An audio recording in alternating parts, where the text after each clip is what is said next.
The product team at 3G is very excited to have the latest version of Pacejet out and in the wild with new functionality, new features. We're going to have lots of upcoming communication and new information. Wanted to do a quick highlight with one of my favorite features that's in the new release, and then as you get more information, I'll show you real quickly some resources that are available to you.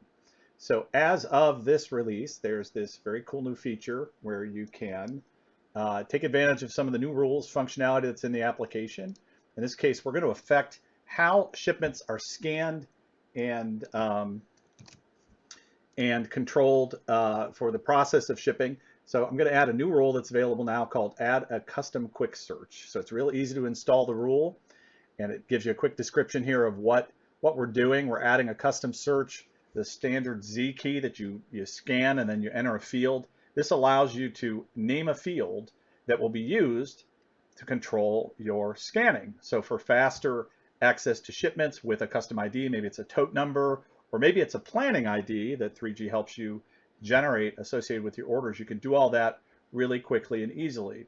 So what do you put in this field? Well, that's another cool aspect of this is you can put in an ID to a field in the application, including custom fields. So here we're going to install the rule with custom body test tote ID. So we'll just go ahead and install that. And the rule is in and active and available in Pacejet.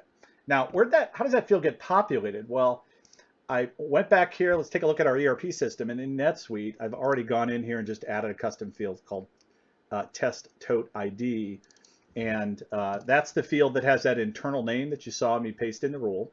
So now I've entered a couple different orders in NetSuite, and they've already been staged into Pacejet.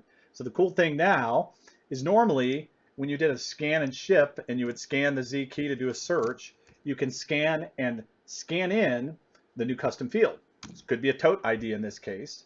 And now you're going to see all of the orders or all of the shipments that are ready to ship that are linked to that tote ID. So here you can see there are multiple sales orders. I can very easily do select all, consolidate, and I'm off to the races. So some great use cases. Where would you use that? Well, if you pick multiple orders and you put them in a tote and you've got a scannable tote ID and you can associate that to your item fulfillments, then you can easily make that your scanning ID.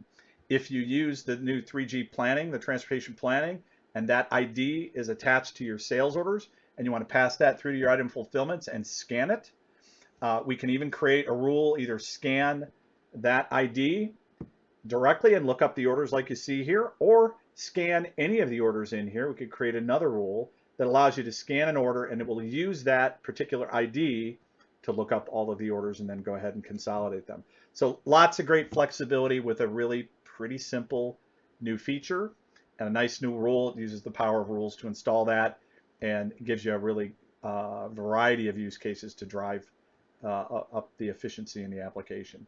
So I want to do that real quick here. Last thing I would say in terms of getting to know the release is, remember, you can go right into the help system and take a look at what's new. And right down here, you'll see the latest platform release. There's lots of other new information that is available here. We have a new feature coming on how to keep you proactively notified, but I'm not going to get into that, spoil that news right now. But just know you can come in and read about the release notes right here in the help system to learn more about the feature I just showed you, as well as some of the great other features that are in this latest release. Thanks for now.